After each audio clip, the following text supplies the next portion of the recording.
Welcome to the Krondo 42 News, coming at you live from Amsterdam. This is Dalton Settles and my co-host Chase Stafford on the death of Osama bin Laden. Cut.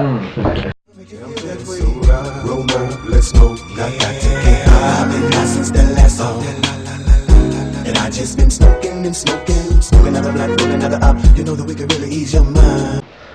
One U.S. official said that inside information was key to the successful operation. Detainees and cooperation from foreign authorities were crucial in providing information that led to his capture. Based on statements given by the detainees since the 9/11 attacks, officials said intelligent officials have long known that bin Laden trusted one Al-Qaeda courier in particular, and they believed he might be living with him hiding. The compound is about 100 yards from the Pakistani military academy, in a city that is a home to 3 army regiments and thousands of military personnel. Abbottabad is surrounded by hills and with mountains in the distance. Critics have long accused elements of Pakistan's security establishment of protecting bin Laden, though Islamabad has always denied it, and in a statement of the foreign ministry said his death showed the country's resolve in the battle against terrorism. Whatever the global repercussions, bin Laden's death marked the end to a manhunt that consumed most of the decade that began the grim hours after bin Laden's hijackers flew planes into the World Trade Center's Twin Towers in Manhattan and the Pentagon across the Potomac River from Washington. A 4th plane was commandeered, that's how you say it. I know. Commandeered by passengers who overcame the hijackers and forced the plane to crash into Pennsylvania countryside. In all, nearly 3,000 were killed in the worst terrorist attack on American soil. Bin Laden's capture sent crowds outside the White House and Times Square and at West Point into spontaneous celebrations. We've been waiting a long time for this day, said Lisa Ramsey, a New Yorker whose husband was a freelance journalist killed in the Iraq War, said earlier Monday. I think it's a relief for New York tonight, just in the sense that we had this 10-year of frustration just building and building, wanting this guy dead, and now he is, and you can see how happy people are. He was holding a flag and wearing a t-shirt depicting the Twin Towers, and in crosshairs bin Laden. Nearby, a man held up a cardboard sign that read, "Obama 1, Osama 0. Uptown in Times Square, dozens stood on a clear spring night and broke into applause when a New York Fire Department SUV drove by, flashed its lights and sounded its sirens. A man held an American flag, and others sang the Star-Spangled Banner. In Washington, in front of the White House, a crowd began gathering as Mr. Obama addressed the nation. The throng grew, and within a half hour had filled the streets in front of the White House and begun spilling into Lafayette Park. It's not over, but it's one battle that has been won, and it's a big one, said Marlene English, who lives in Arlington, Virginia, and lobbies on defense issues. She said that she has baked thousands of cookies to send to friends serving in Iraq and Afghanistan over the years, and that she was at the White House because they couldn't be. Families of 9/11 victims also spoke out with satisfaction. This is important news for us and for the world. It cannot ease our pain or bring back our loved ones. It does bring a measure of comfort that the mastermind of the September 11th tragedy in the face of global terror can no longer spread as evil. Gordon Philp, president of the families of Flight 93, said in a statement. Former President George W. Bush, who was trying to make that sound so George W. Bush. Former President George W. Bush, who was in the office the day of the attacks, issued a written statement hailing bin Laden's death as a momentous achievement. The fight against terror goes on, but tonight America has sent an unmistakable message. No matter how long it takes, justice will be done. Cut it. Yeah. Smoked out, choked out, pull another let's get B.O.D. The weekend get no better, no better. $20 a day, every day. Come around my way, come on. And here's Richard Conley from Afghanistan with more information on Osama bin Laden's death. Thanks, Chase. Osama bin Laden's body. What happened to the corpse? Osama bin Laden has been slain, but what exactly has happened to his body and why? Officials now say that they have positively identified his body as deceased with DNA readings. They want to treat it with respect. Under Islamic tradition, the body was washed by Muslim men and buried as soon as possible in 24 hours at sea.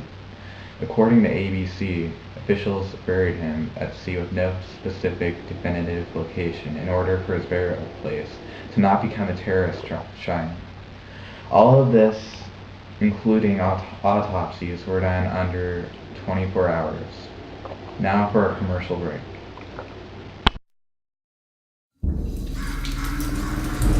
Journey through a mythical, futuristic, deserted land.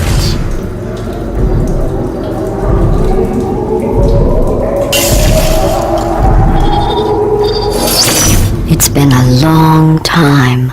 How have you been?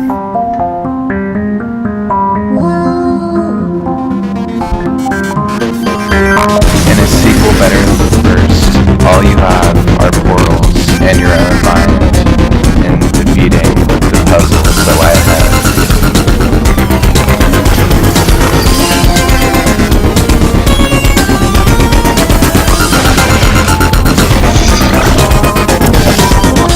I think we can put our differences behind us.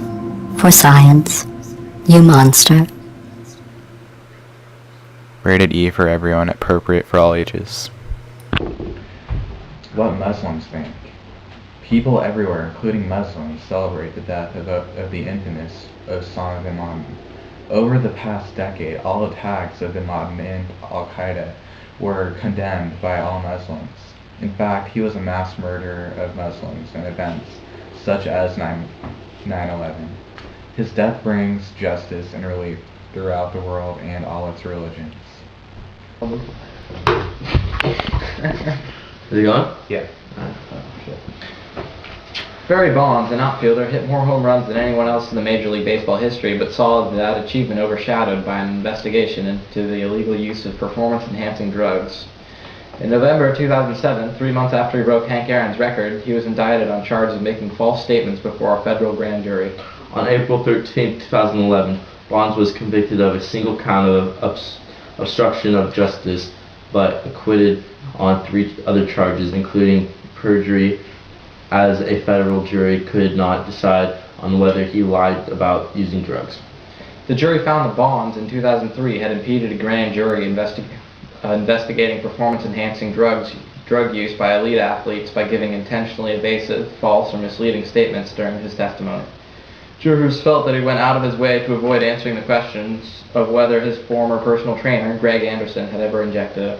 After the verdicts, several jurors said that prosecutors did not provide enough evidence to prove that Bonds knew he was using steroids during his unrivaled power surge.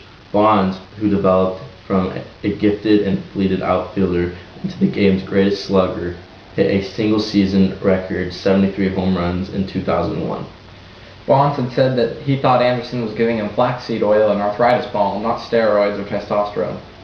Bonds had never formally retired, but has not played since his indictment. While he was acquitted of the most serious charge against him, perjury, the verdict is certain to diminish the legacy of a player who seemed, even early in his career, to be destined for the Sports Hall of Fame. During the trial, prosecutors said that people in Bonds' close circle did did know about his steroid use, including Steve Hawkins, his former business manager, Kimberly Bell, his former mistress, and Kathy Hoskin, his former personal shopper. All those people testified against Bonds at the trial, saying that they either saw Bonds get injected, talked to him about steroid use, or noticed the side effects the government said he experienced because of his steroid use. Bonds is the 11th and final person to be convicted of a crime as a result of steroid distribution by the Bay Area Laboratory Cooperative, which the government began investigating in 2002. The 3 other athletes convicted, the Olympic sprinter Marianne Jones, the former NFL defensive tackle Dana Stubblefield, and the cyclist Tammy Thomas, were convicted of perjury or lying to federal agents.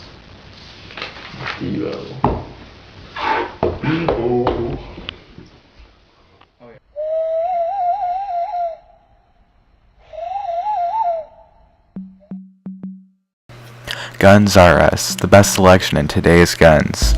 Have you ever wanted to walk down the street or go hunting in the woods with a gun? Or just hang out in your backyard with one? Or in someone else's backyard? Well, now here's your chance. Stop by our store today.